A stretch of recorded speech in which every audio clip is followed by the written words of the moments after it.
haijafikia ile lugha, ongea, fanya maombi yako ya kawaida kwa lugha unayoielewa vizuri zaidi, kwa sababu utakuwa na uwazi na upana nayo mbele za Mungu wako.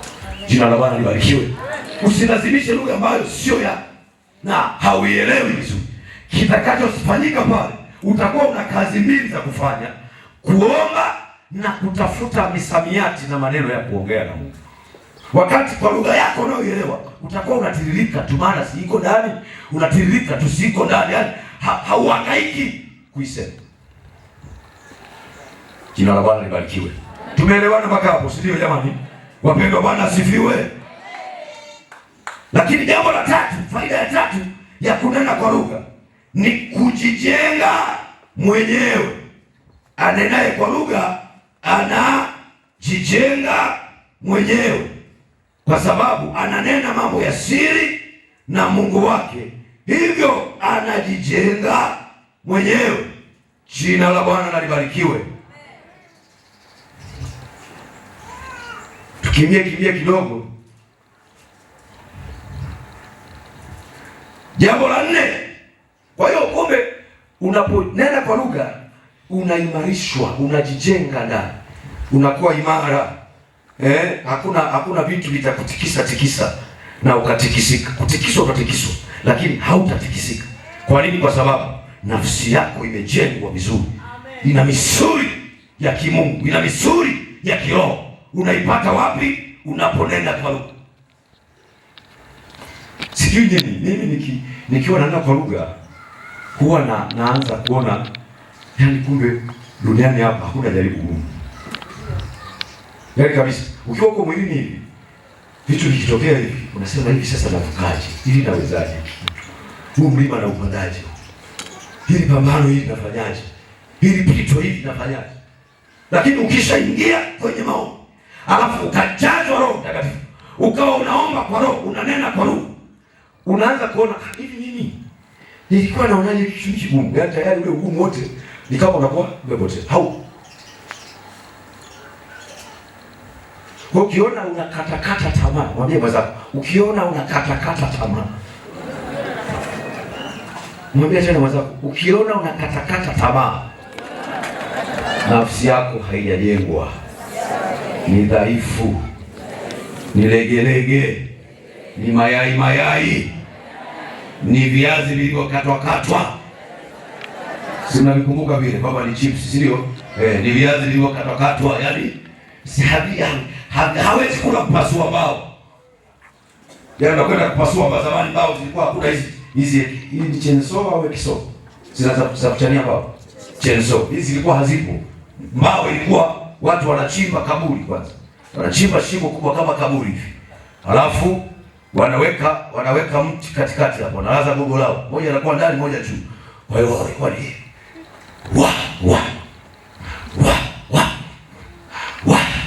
mbao ya kwanza, ya pili, mpaka zinafika 200, mpaka zinafika 300. Siku hizi ni wale mali. Sasa wale wapaswa mbao wa zamani, wale chips walikuwa hawali. Hivi viazi vilivyokatwa hivi hakuna. Kwanza ilikuwa unasema wewe ugali mgumu kama wapaswa mbao. Yaani kipimo cha ugali wako kwamba ule mgumu sana, ilikuwa mpaka atafatajwe nani mpasua. Kama wewe ugali mgumu kama wapaswa mbao. Haui laini. Yaani haui dhaifu. Unakuwa ni mtu mwenye misuli ya imani, mtu mwenye misuli, mwenye ubavu wa kukabiliana na vitu mbalimbali. Kwa nini? Nafsi yako imejengwa na Roho, yaani uko imara. Amina wapendwa. Uko imara. Nafsi yako imeimarishwa. Saa ngapi inaimarishwa? Unaponena kwa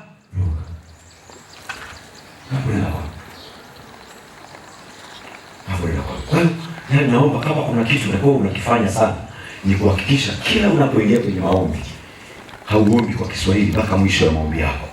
Utaanza kwa Kiswahili ni sawa, maana yake hiyo ni kama unawasha gari tap, lakini baada ya pale lazima Mungu akusaidie kuhama kutoka Kiswahili kwenda kwenye lugha ya mbinguni, kwenye lugha ya Roho, kutoka kwenye lugha uliyoanza nayo kwenda kwenye lugha ya mbinguni. Lazima ukibaki tu na Kiswahili mpaka unamaliza maombi, hata unaanza Baba wewe ni Mungu wangu, umeketi mahali pa juu sana palipoinuka. Kulia kwako kuna maserafi, kushoto makerubi. Pembeni yako na waona wazee wanne wamezungukwa na wale 24 wenye uhai. Naziona taji wanazidondosha, wanasema unastahili Bwana. Tuko hapa na sisi kwenye ibada hii ya maombi. Mungu usituache. Unafanya vizuri unachokifanya hicho, lakini haitakiwi uishie hivyo hivyo tu, maserafi na makarubi na wazee wenye uhai. Wenzako wako mbinguni tayari. Lazima unapoendelea hivyo, wazee wenye uhai, Mungu angalia, tuna ujenzi hapa, tuna ununuzi wa kinanda. Yaani ule ununuzi wa kinanda ule na ule ujenzi ule, ili ufike mbinguni kwa kuugua kunakotakiwa kutamkwa, lazima Roho aingilie kati. Vinginevyo mtaombea ujenzi nyinyi na matofali ya Mungu, bloku. Ona sasa bloku za juzi wametuchakachua, simenti waliweka ndogo, katika wana bloku. Kama hayatachukuliwa hayo maombi ya ujenzi katika roho, yaende kwa Baba. Shughuli ngumu hiyo. Yaani haimaanishi maombi yanayoenda mbinguni ni ya kwako tu binafsi. Hata mipango ya kanisa lazima ya maombi yale yachukuliwe na Roho, yapelekwe kwa Baba. Kwa hiyo inatakiwa kujazwa Roho Mtakatifu hata wakati tunaombea ununuzi wa vyombo, hata wakati tunaombea ujenzi wa kanisa, hata wakati tunaombea upatikanaji wa simenti. Inatakiwa tuombe Mungu tumpe mahitaji. Bwana, tunahitaji simenti kwa ajili ya kazi yako. Tunahitaji simenti kwa ajili ya ujenzi wa nyumba yako. Mwokozi, angalia na misumari, angalia na mabati Bwana. Angalia kakarara siripotaka. Tayari sasa mabati na simenti na misumari ile imeshabebwa na Roho. Imepelekwa wapi? Unashangaa tu. Unampendwa mmoja naye papa. Unamesikia jamani hapa mimi nita milioni moja. Ndio nasema unashangaa ile simu tu. Mimi nimesikia mnaombea mnataka mabati. Umesikia wapi? Hamjampigia hata simu. Anasema mchungaji, nimesikia huko kama mna ujenzi. Sema ni kwetu na ujenzi. Nani kaenda kule? Mungu alipoenda kwa Baba kule.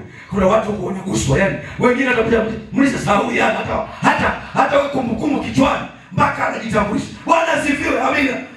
Mtumishi wa Mungu unanikumbuka? Unasema wewe ni nani? Sema mimi kuna mwaka ule mwaka wa 1999 tulikutana kwenye chuo. Sasa kuna siku nikaona mtandaoni ni kama umeanza kuhubiri. Ni kweli unahubiri? Sasa ndio. Mimi naona, ndio maana nimeona moyoni naambiwa nikuletee milioni 15 za ujenzi. Washauri nipe account. Yaani alafu hela zinazotoka kwa Mungu hazinaga maelezo mengi. Yaani zenyewe pa. Kio na mtu anakuuliza maswali ya usalama wa taifa. Na hiyo huyu ni yeye mwenyewe huyu. Imani, amina. Wapendwa, Bwana asifiwe. Twende la 4 sasa, si ndio? Kwa hiyo kumbe tunaimarishwa, tunajengwa. Unaponena kwa lugha unajengwa. Lakini pia ni ishara kwa wasioamini.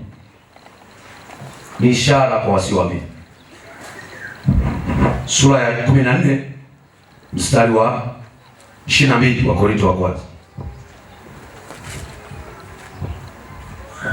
Sura ya 14 mstari wa 22 wa Korinto wa kwanza. Namba 5. Haleluya. Wa Korinto wa kwanza 14:22. Kama mlishapata mtu, kama mkupata tuwarudie wa zamani. Namba wapi? Si hapa. Haya, ndio namba 5. Kama mmepata mtu au hamjapata. Wa kusoma Biblia kwenye sauti. Hizi lugha ni ishara, si kwao waaminio, bali kwao wasioamini. Lakini kutubu si kwa ajili yao wasioamini, bali kwa ajili yao waaminio. Tumebaona hapo wote, si ndio jamani? Tusome wote sasa, moja vitatu. Asante. Namba 5 hii imekomolewa. Bila tumkumbuke baadaye ndugu yenu Baba angalau Kolomeo. Kesho asikia kaja sauti imekauka. Tapata shida. Kunena kwa lugha ni ishara kwao wasiofanya nini? Tusome wote, 1, 2, 3.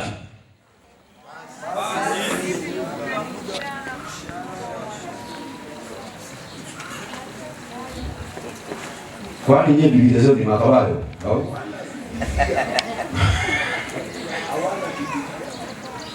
Nyosha kila mmoja inua Biblia. Tuzikague, usije kama umechukua Makabayo. Nyosha Biblia.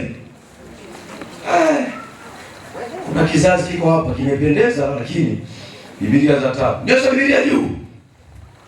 Nyosha juu Biblia yako.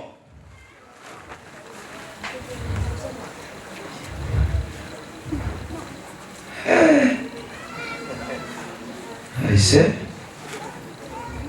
Ni Biblia ziko wapi? Hamna Biblia. Na soda mnakunywa.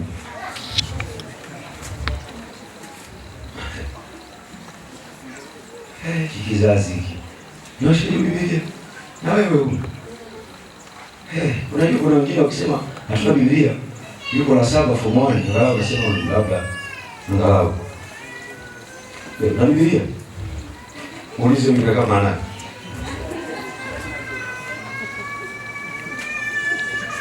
Naomba kila mmoja usifike mwezi wa 8 una Biblia. Sawa?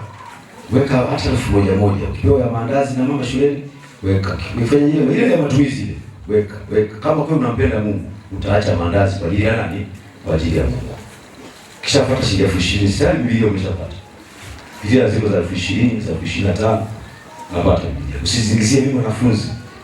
Lakini kuna wengine wako hata sio wanafunzi. Yaani kabisa wananyonyesha, wengine wananyonya. Wana. Miradi yao mikubwa. Lakini Biblia hamna. Sasa unamwelewaje Mungu bila Biblia? Safi. Yeye mnazo safi kabisa. Haleluya. Na mtaa unao hamna. Au unaona mmekodi yule usoko. Mkaona Biblia kitu. Nyosheni. Hii kanisa ndio linatia Mungu. Waumini wachache. Baba. Yaani waumini wasio Biblia wanahesabika 1, 2, 3, 4, 5. Hai, basi. Sitoe siri za watu.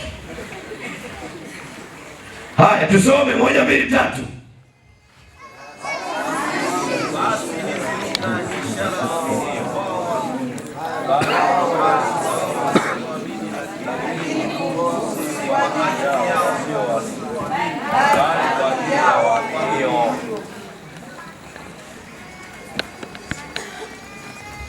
Fundisho ni kwa ajili ya waaminio. Mimi hapa na hutubu, natoa fundisho, ila kunena kwa lugha ni ishara kwa wasio. Ni ishara gani? Kwamba tunaye Mungu ndani yetu. Kwa tunaponena kwa lugha hatutakiwi kujificha. Nalisikia sawa? Tunaponena kwa lugha, yani takuwa tunene kwa lugha kama ile siku ya Pentekoste, Yerusalemu yote sauti ile ilisikiwa. Jamani, haleluya! Siku ya Pentekoste Roho aliposhuka pale kwenye chumba cha juu, Roho akashuka katikati ya wale mitume, wakanena kwa lugha. Sauti ile ilisikika mbali na ikawa ishara kwa wasioamini. Naomba tuende Matendo ya Mitume sura ya 2.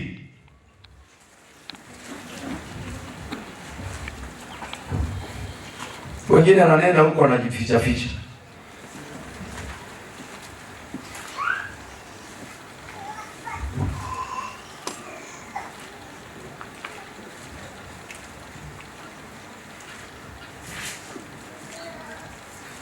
Matendo ya Mitume sura ya 2.